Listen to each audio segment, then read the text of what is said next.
성경은 무엇인가라는 것을 가지고 우리가 공부한다는 것은 결국은 성경 공부합시다라는 말씀을 드리게 될 것 같아요. 결론적으로 보면. 근데 왜 우리가 성경을 공부해야 되나라는 것을 정리한 대로 말씀을 드립니다. 여러분, 성경책은 창조주께서 피조물에게 필요한 진리를 말씀해 주는 것입니다. 그러니까 성경책이라는 것이 읽어도 아무 용도가 없다 그러면 의미가 없겠죠. 그러니까 그것이 아니고 피조물, 우리 사람들에게 하나님이 보시기에 꼭 필요한 지식을 정리를 해서 주시는 것입니다. 그래서 인류의 역사를 6,000년이다 이렇게 본다면 6,000년의 역사를 다 모아서 주신 그런 것이 아니고 6,000년의 역사 중에서 하나님이 우리에게 꼭 필요하다고 생각하는 말씀을 주신 것이죠. 만약에 6,000년 역사를 다 줬다 그러면 우리 성경책이 이게 한 권이 아니라 100권이 돼도 아마 모자랄지 모르겠습니다. 그래서 성경책은 역사책이라고는 하지만 그렇다고 해서 6,000년의 역사가 다 담긴 것이 아니라 하나님이 선택해서 꼭 필요하다는 그 부분만을 빼서 역사적인 상황과 다 결부해서 우리에게 주신 말씀이다 하는 것을 꼭 알아야 됩니다. 그래서 성경에는 이러한 것들이 실려 있습니다. 여러분 들어보시면 아 그렇구나 할 거예요. 일단 성경에는 창조와 창조주에 대해서 말씀합니다. 지구가 어떻게 창조되었는지, 그런데 그 창조를 이루신 분이 누구신지, 창조주죠. 그걸 말씀하고 있습니다. 또 하나님께서는 어떠한 것들을 창조하셨는지, 그래서 그 창조의 대상에는 영적인 창조물에서부터 땅에 우리가 눈에 보일 수 있는 이러한 창조물까지. 그러니까 우리가 그리스도인으로서의 그 신분을 허락했지만 우리가 자칫 그리스도인답지 않게 사는 사람들은 어떤 의미가 있냐면 영적인 걸 보지 못하는 겁니다. 근데 성경에서는 눈에 보이지 않는 영적 세계에 대해서도 분명히 여러 군데, 에스겔서나 이런 데서 보면 여러 군데 기록되어 있는 것이죠. 그러니까 성경에서는 그렇게 되어 있고, 그 다음에 피조물들이 죄를 질 수밖에 없는 그 환경이 있다는 것을, 그래서 우리 사람들에게 너희들은 죄인이다라는 사실을 분명히 주어져 있고, 거기서만 끝난 게 아니라 그 죄에서부터 해방되기 위해서는 어떻게 살아야 된다, 구원의 방법까지 주신 것이 바로 성경책입니다. 또 이것이 중요한데요. 구원을 받은 피조물들이 어떻게 살아야 되는지가 대부분의 성경책입니다. 성경책에 사실 이름 받은 자가 뼈를 깎는 아픔이 있더라도 어떻게 살아야 된다가 나와 있는 것이에요. 그 천년왕국도 놀면서 그냥 흐지부지 구원받았으니까 그냥 적당히 천년왕국 가면 잘 살 것이다, 그렇게 되어 있지 않습니다. 천년왕국에 가서도 분명히 그의 구원받고 그 이후의 삶의 행실에 따라서 각자가 처해진 환경이 다르다고 말씀하고 있는 것이죠. 상대적 빈곤이 올 수 있는 것입니다. 천년왕국에 비록 들어갔지만. 또 하나 보겠습니다. 오늘 성경에 대해서. 성경의 저자는 누구인가 하는 겁니다. 우리가 성경을 이렇게 보면은 개관이라 그래가지고 여러분들이 성경책의 맨 1장 그 앞에 보면 욥기의 저자는 누굽니다, 모세의 저자는 누굽니다, 사도행전의 저자는 누구에게 적혀 있어요. 다 사람입니다. 그러나 하나님께서는 디모데 3장 16절 17절에 보면 진정한 성경의 저자는 성령님이다, 이렇게 표현되어 있습니다. 사람을 도구로 쓰셨기에 성경의 책들에 따라서 문체나 기술하는 방법이 각기 특색이 있고 다르지만 실질적으로 그 사람 하나하나를 쓰신 분은 바로 성령님이다 하시는 것입니다. 그게 바로 디모데 후서 3장 16절 17절에 잘 나와 있습니다. 모든 성경은 하나님의 영감으로 주어진 것으로 교리와 책망과 바로 잡음과 의로하기에 유익하니 이는 하나님의 사람이 온전하게 되며 모든 선한 일에 철저히 구비되게 함이니라. 모든 성경은 하나님의 영감으로 주어졌다 이렇게 말씀합니다. 이 하나님의 영감으로 주어졌다는 것은 하나님이 부르신 어떠한 저자, 인간, 그 자에게 어떻게 역사하셨는지 우리가 보면 됩니다. 여러분, 사무엘하 23장 1절 보시죠. 두 구절을 보겠습니다. 사무엘하 23장 1절입니다. 조금 아까 우리가 읽은 디모데후서 3장 16절에서는 하나님의 영감으로 주어졌다 이렇게 말씀하는데 그 방법이 어떤 것이냐 하는 것입니다. 사무엘하 23장 1절에 보면 이것이 다윗의 마지막 말이라 이새의 아들 다윗이 말하였으니 높이 올려진 사람이요 야곱의 하나님의 기름 부음 받은 이인 이스라엘의 아름다운 시인이 말하였도다. 2절 들어갑니다. 주의 영이 나를 통하여 말씀하셨으니 그 말씀이 내 혀에 있도다. 주의 영, 성령님께서 다윗의 손을 쓰셔서 많은 말씀들을 정리하게 하셨는데 또 발설하게 하셨는데 다윗의 손과 혀 그런 것들을 통하여 역사했다 이렇게 말씀합니다. 그러니까 하나님의 영감이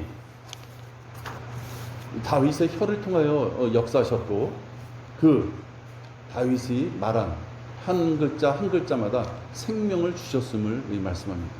그러니까 하나님의 영감을 다윗을 통해 주셨다는 것은 다윗의 지식으로 하나님의 말씀을 정리하셨다 하는 것이 아닙니다. 만약에 인간의 힘으로 그걸 정리했다면 그 말씀에 생명력이 들어갈 수가 없는 것입니다. 영감으로 주어졌다는 것은 비록 다윗이라는 한 인물을 통하여 성경을 정리하게 하셨지만 말씀을 정리하시겠지만 그 말씀에 생명력이 있다라는 것을 의미하는 것입니다.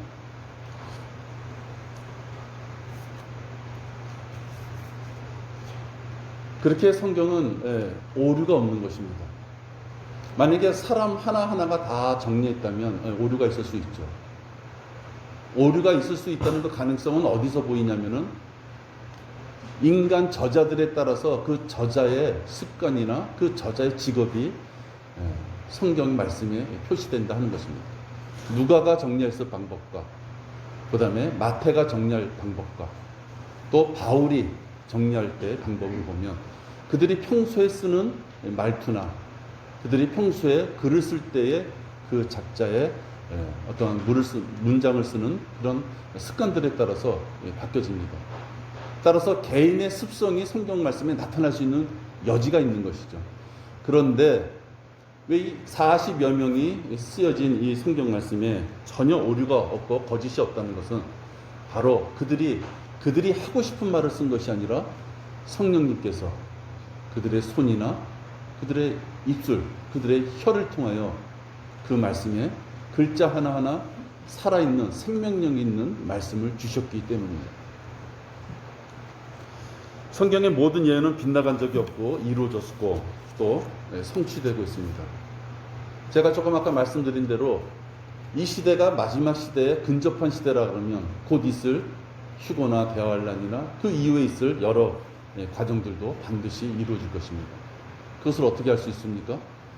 우리가 성경의 예언들이 4,000년이라는 구약시대의 예언과 그 다음에 이미 지난 2,000년이라는 이 신약시대의 예언이 이루어졌으므로 4,000년, 2,000, 6,000년에 관련된 예언들이 이루어졌으므로 앞으로 이루어질 예언들도 이루어질 것이다 라고 우리가 믿을 수 있는 것입니다.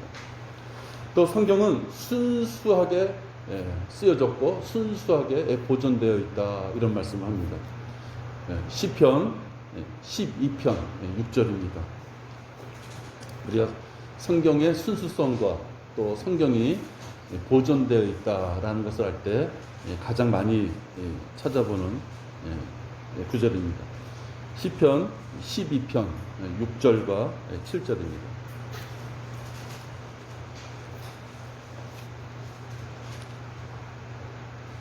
성령님께서 우리에게 생명력 있는 말씀을 한자 한자마다 주셨기 때문에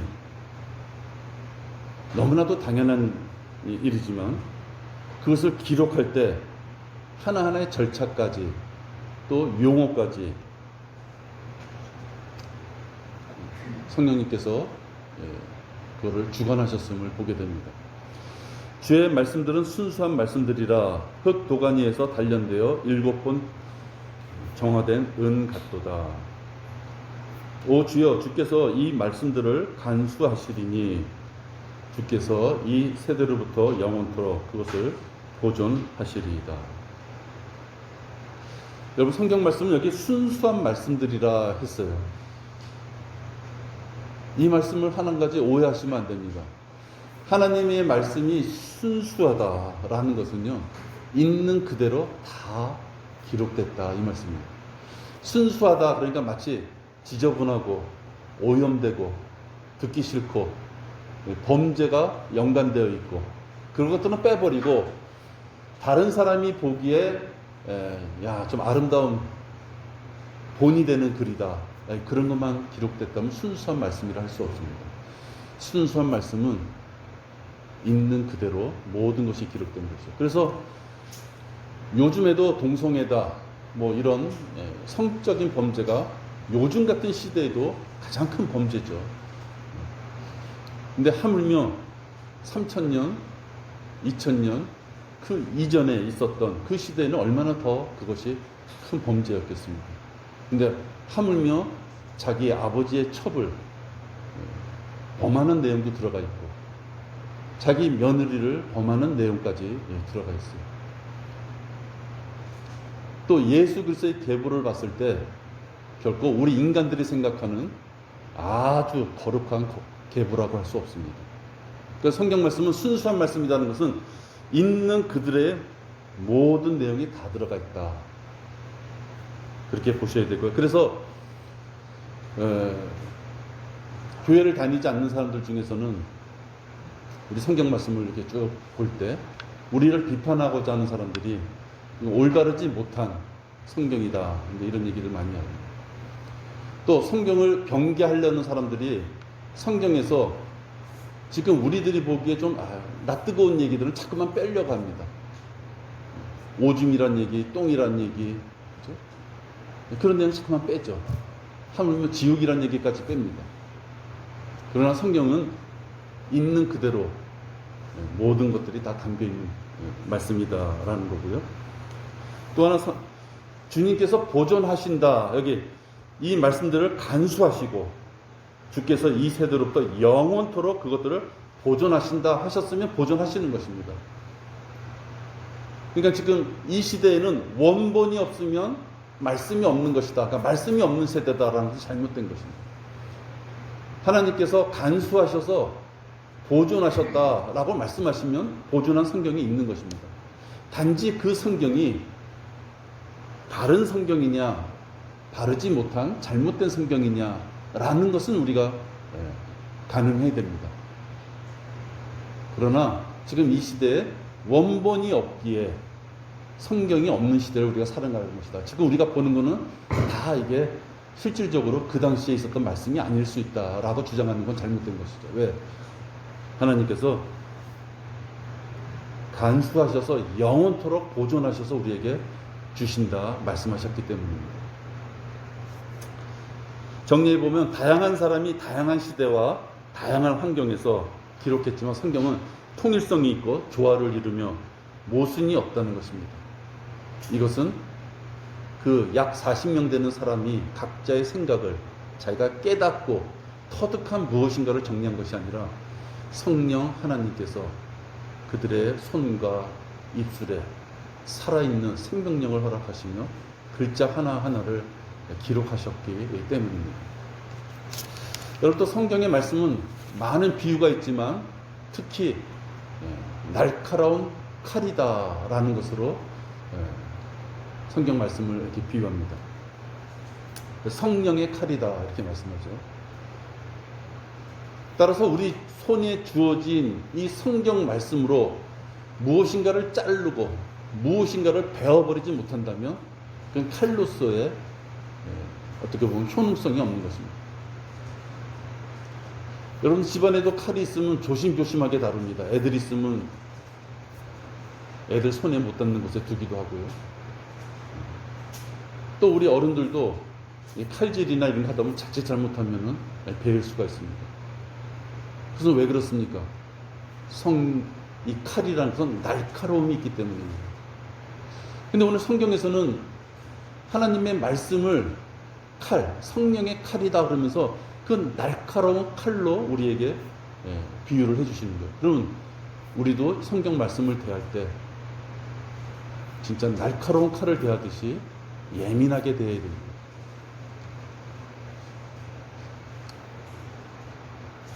지난주에 성경을 어디에 뒀는지 몰라가지고 교회 올 때 찾는다든지,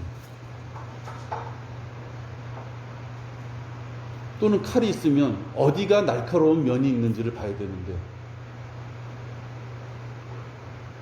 성령의 칼이 여기가 날카로운 날이 서 있는 것인지 여기가 무딘 것인지 전혀 성경에 대해서 모른다면 성경의 말씀을 자기가 사용하지 않는 것입니다. 히브리서 4장 12절입니다. 히브리서 4장 12절에 보면 진짜 말씀이 칼날이라는, 그래서 그 칼날을 가지고 무엇을 해야 되는지가 히브리서 4장 12절에 이렇게 기록되어 있습니다.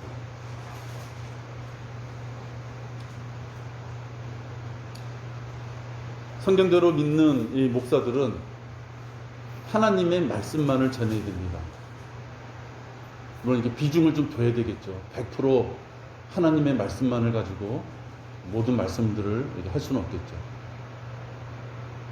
단지 어떤 목사가 설교를 할 때 약간의 예를 들기 위하여, 또 이해하기 쉽게 하기 위하여 어떤 조그마한 설교의 어떤 방향을 좀 이렇게 바꾸고 싶어 할 때, 그럴 때는 어떠한 예를 들어서 성경의 말씀 이외의 말씀도 잠시 전할 수 있습니다. 그러나 궁극적인 것은 성경의 말씀을 토대로 거기서 벗어나지 않는 것을 전해야 됩니다. 왜? 그 말씀이 칼이고 그 말씀대로 교회의 성도들이 변화를 받아야 되기 때문입니다. 하나님의 말씀은 살아있고 활력있어 양날이는 어떤 칼보다도 예리하여 혼과 영 그리고 관절과 골수를 찔러 가르고 마음의 생각들과 의도들을 판별하느니라. 이 말씀만을 기준으로 본다면 하나님 말씀은 우리의 몸 하나하나를 다 분석할 수 있다. 우리 몸 하나하나에 붙어있는 모든 것들을 다 파악할 수 있다. 이런 뜻일 것입니다. 관절과 골수를 찔러 가르고, 약간 상상이 되죠, 여러분. 근데 중요한 것은 마음의 생각들과 의도들을 판별한다 하는 것입니다. 여러분 주변에 있는 잡지책이나 소설책이나 하다못해 그래도 좀 세상을 알겠다고 나오는 어떤 신문의 내용들을 봤을 때 그것들이 여러분들의 마음과 생각을 판별하게 할 수는 없습니다. 근데 하나님의 말씀인 이 성령의 칼로는 보이지 않는 우리 속에 있는 생각들과 의도들을 판별하게끔 해주신다는 거예요. 왜 그렇습니까? 아까 말씀드린 대로 말씀은 살아있어 역사하는 생명력이 있는 글이기 때문에 그렇습니다. 세상에 수많은 책이 있어도 그 모든 책은 내가 보고 선택의 여지가 있는, 취할 것은 취하고 버릴 것은 버리면 되는 것이지만 성경의 말씀은 내가 취사 선택하는 것이 아니고 성경의 말씀은 그 성경의 말씀대로 내가 살고 있느냐 살고 있지 못하느냐 하는 것을 그냥 판별할 뿐이에요. 그래서 성경에 있는 말씀대로 살지 못할 때는 마음속 깊은 곳에서부터 부끄러움도 생길 수 있습니다. 우리가 흔히 찔림이라고 그러죠. 찔림. 성경 말씀을 읽거나 그 말씀을 토대로 전해지는 설교를 들었을 때 왜 찔림이 오는 것입니까? 왜 누가 감히 내 마음 깊숙한 곳에 있는 것을 바늘 송곳으로 찔러대는 것입니까? 그것은 하나님의 말씀이 칼이고 그 말씀이 양날이 있는 칼보다도 예리한 날을 가졌기 때문에 내 마음속 깊은 곳, 어떻게 보면 내 자신도 내가 어떠한 처지에 있는지를 몰랐음에도 불구하고 그 구절을 읽거나 또 어떤 말씀을 듣거나 또 성도들하고 교제할 때, 교제하는 사람의 그 입에서 하나님의 말씀이 나왔을 때 자기가 찔림을 받게 되는 것입니다. 그래도 여러분, 이 찔림을 받았다는 것은 하나님의 말씀에 살아있는 사람입니다. 죄에는 반응해요. 유혹이 들어오면 요것만 먹고 요것만 하고 죄에는 반응해요. 근데 제가 조금 아까 말씀드린 그러한 면에서 하나님 말씀이 들어왔을 때 전혀 감각이 없으면 서로의 교제도, 말씀을 읽는 것도 의미가 없게 되는 것이죠.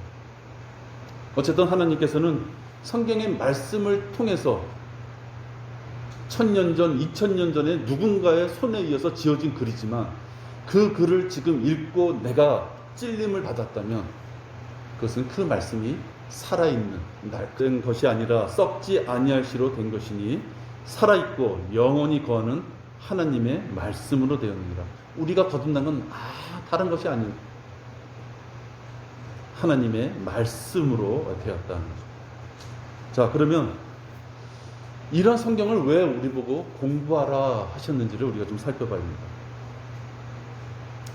마음에 부담감이 있으실지 모르지만 이것은 명령입니다.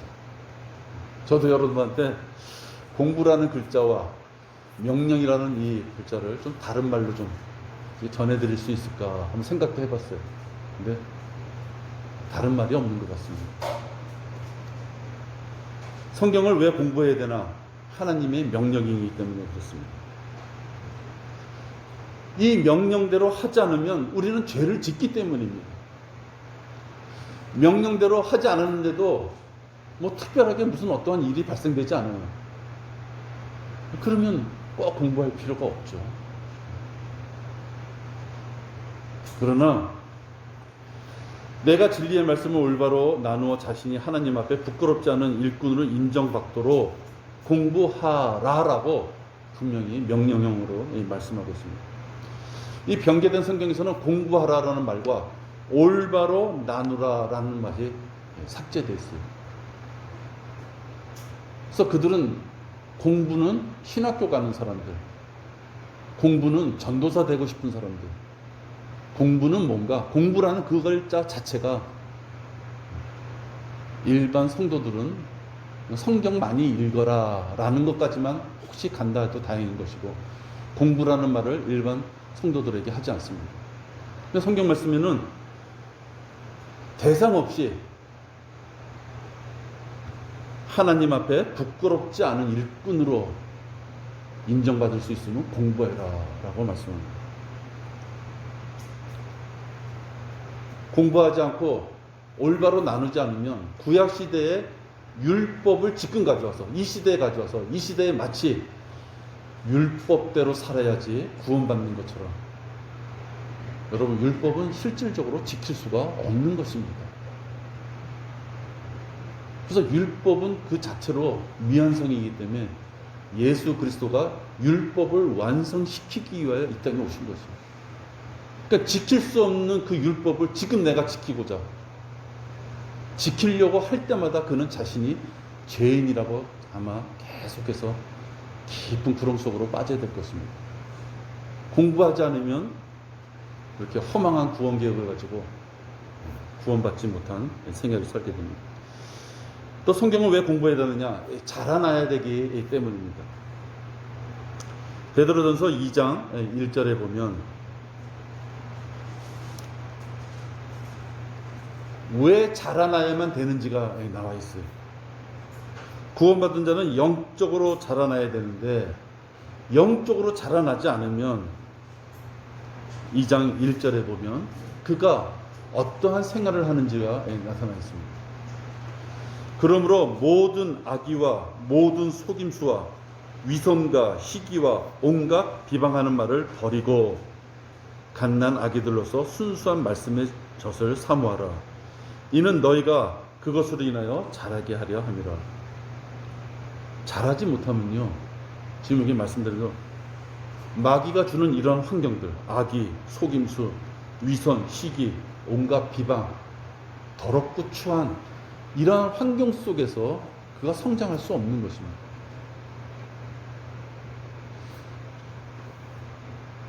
우리가 세상적으로 봤을 때 어린 아기들을 보고 연약하다 이런 표현들을 합니다. 그래서 그 연약한 자들을 성장시켜야 되는 필요성을 분명히 알고 있는 것이죠. 근데 성경 말씀에서도 분명 갓 구원받은 자들은 어린 아이와 같다라고 하셨습니다. 또 비록 구원받은 지가 오래됐다 하더라도 그가 하나님의 말씀에 따라서 성장하지 않았다면 그는 영적 악이다 이렇게 표현할 수밖에 없는 것입니다. 왜 그렇습니까? 성장하지 않아서 하나님의 말씀을 모른다면 아까 말씀드린 처럼 날카로운 칼인 이 칼을 전혀 사용할 줄 몰라요. 자기 주머니에 분명히 채워져 있는데도 마귀가 공격한데도 이 칼을 뽑을 줄을 몰라요. 내 허리에 칼이 차여 있는지조차도 모를 수 있어요.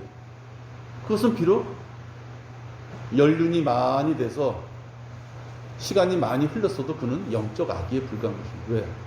아기가 능력이 없어서 마귀에 대항 못하는 것이나 칼을 옆에 차고서도 칼을 뽑지 못해서 마귀에 대항 못하는 것이나 똑같은 어린아이입니다.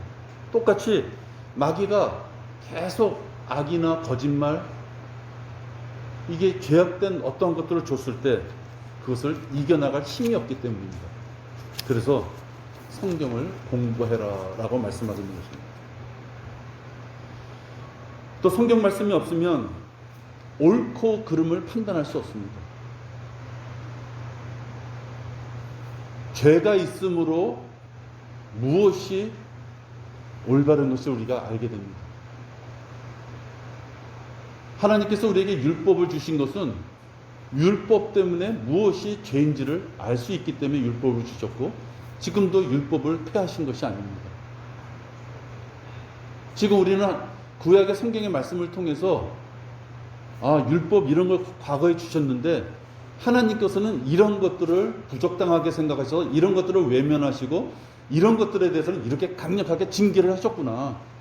그럼 동일한 그 하나님께서는 지금도 우리를 바라보실 때 이러한 짓은 하지 말라고 하시겠구나라는 것을 당연히 생각할 수 있는 것이죠. 따라서 성경 말씀을 공부하지 않으면 뭐가 옳고 그른지를 모른다는 것입니다. 간혹 어떤 사람은 법이 없어도 살 수 있어 이런 말씀 많이 합니다. 사실 제가 예전에 우리 아버님한테 예수님을 전하려고 그러면 야 나는 법이 없어도 살 수 있어. 좀 어떤 의롭게 살고자 노력하셨다는 뜻이겠죠. 근데 그것은 하나님 앞에 그 말씀을 비춰본다면 말이 안 되는 것입니다. 어떤 사람이 아무리 의롭고 공부를 많이 해서 세상적으로는 혹시 박사 소리 듣고 혹시 의롭다 소리 들을지 몰라도 하나님 보시기에 그는 합당하지 않은 부분입니다. 여러분 뭐 정당에 보면은 저는 정치 잘 모릅니다만은 성매매로 인해서 대표 자리에서 나가라 뭐 이런 지금 뉴스에 막 나오니까 저는 정치의 어떤 구도는 잘 모르겠어요. 그건 다 나는 모르겠어요. 그런데 점점 드러나는 것은 분명히 성매매로 인하여 아주 젊은 나이에 그런 행적이 있는 것 같다라고 하는데 그런 것에 대해서는 전혀 언급하지 않는 모습을 보면 그것이 그냥 세상입니다. 따라서 하나님의 말씀이 없으면 사람의 지식과 사람의 경험으로 나는 죄인이야, 나는 죄인이 아니야. 그것은 어리석은 것입니다. 하나님의 말씀을 자기가 성경을 통해서 이것은 하나님이 싫어하시는 거고 이것은 반드시 하라는 것이구나. 그걸 알 때 자기가 하나님 앞에 좀 더 깨끗한 거룩하게 된 몸으로 다가갈 수 있는 것입니다. 다른 것은 방법이 없는 것입니다. 주의 말씀을 내 마음에 간직하였으니 내가 주께 범죄치 아니하려 함이라. 여러분, 우리가 요새 이제 암성대회도 했잖아요. 고순수 자매님 우리 12월 달에 암성대회 해야 됩니다. 고순수 자매님이 지금 그 암성대회 대장이십니다. 왜 암송을 합니까? 암송을 하신 분이 그냥 장기 자랑하려고 암송한 게 아니라 그 암송한 말씀이 가슴에 품고 있어야 그가 하나님 앞에 범죄할 수 있는 기회가 줄어드는 것이기 때문에 그렇습니다. 만약에 암송을 못한다면 많이 봐서 이건 하나님이 싫어하시는 죄였어. 그 찔림이 와야 되는데 죄를 죄로 볼 수 있는 눈이 없다면, 안목이 없다면 그는 죄를 짓고서도 떳떳하게 살 것입니다. 그렇기 때문에 하나님은 분명히 말씀의 공부에 임해야 된다라고 하고 있습니다. 자, 이제 마지막입니다. 우리가 왜 그리스도인이면서도 죄를 짓게 되느냐? 아까 말씀드린 대로 성경 공부를 안 하기 때문입니다. 그래서 하나님을 사랑하는 자들은 성경 말씀을 볼 수밖에 없습니다. 왜? 나에게 새 생명을 주신 분이 하나님이신데, 예수님이신데, 생각해 보십시오. 그분이 하기 싫어하시는 일, 그분이 원하시지 않는 일, 그분이 막 진저리 치면서까지 외면하시는 일, 그런 일을 내가 한다면 그것은 하나님을 사랑하는 자다라고 얘기할 수 없습니다. 그가 진심으로 그리스도의 은혜에 따라서 구원을 받았다면 그 구원의 유무에 대해서 제가 지금 말씀드리는 것이 아닙니다. 성경 말씀을 보지 않았기 때문에 그가 구원받지 않았다, 그 말씀을 드리는 것이 아닙니다. 그가 구원받았느냐 안 받았느냐 하는 것은 그 자와 하나님과의 관계입니다. 사실은. 그러나 그가 혹시 구원을 받은 자라면 하나님을 사랑하십니까? 또는 하나님을 사랑하지 않으십니까? 라고 질문했을 때 저는 단 한 명도 구원받은 자가 하나님을 사랑하지 않는데요? 라고 말할 수 있다고는 생각하지 않습니다. 100이면 100, 1000이면 1000, 모든 자들이 하나님을 사랑한다 할 것입니다. 그런데 하나님을 사랑하는 자는 하나님의 계명, 하나님의 말씀을 지켜야 된다고 되어 있습니다. 요한복음 15장 10절입니다. 요한복음 15장 10절입니다. 오늘 마지막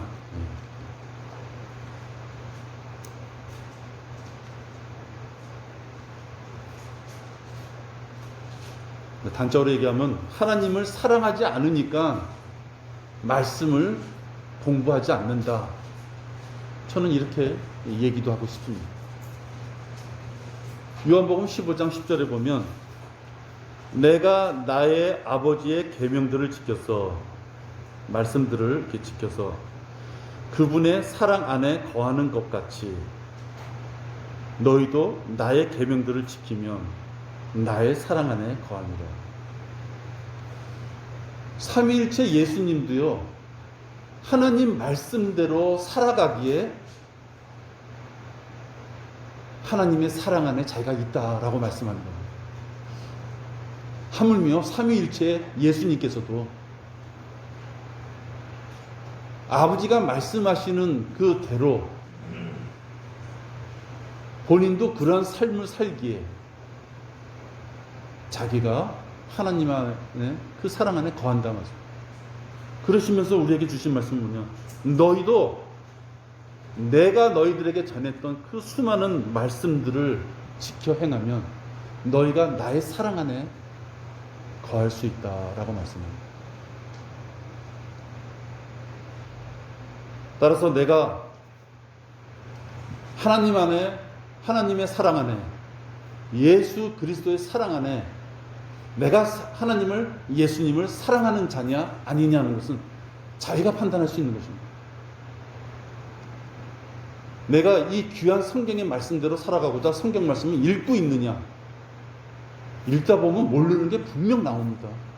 그러면 성경 말씀을 공부하느냐, 또 공부하다 보면 나 이 말씀은 꼭 내 마음속에 좀 암기하고 싶다라는 것이 생겨요. 내 마음속에 암기하는 성경 말씀이 있느냐. 그걸 보고서 여러분, 내가 하나님을 사랑하는 자인지, 나를 구원했든 말든 나는 하나님 힘들어, 지금 나 바쁜데, 그것은 사랑하는 자의 모습이 아닌 것입니다. 오늘 성경의 공부에 대해서 말씀합니다. 다음에는 기도 생활은 어떤 것이냐라는 것을 가지고 말씀합니다. 잠시 기도하겠습니다. 하나님 아버지, 저희들 성경 책에 대해서 공부했습니다. 한마디로 말씀하면 저희들을 보고 공부하라는 이 말씀이십니다. 하나님의 말씀을 외면하고서는 하나님을 사랑하지 않는 자라고 말씀하고 있습니다. 우리 모두 하나님을 사랑합니다. 그래서 우리 모두는 공부하기를 원합니다. 저희들의 환경을 주님 마련해 주셔서 저희들 마음속에 꿈틀대는 그 공부에 대한 열정이 마귀가 주어주는 그런 나쁜 환경들 때문에 사그러지지 않도록 인도하여 주시옵소서. 이 모든 말씀을 우리 주 예수 그리스도의 이름으로 기도했습니다. 아멘. 성경 공부를 마치겠습니다.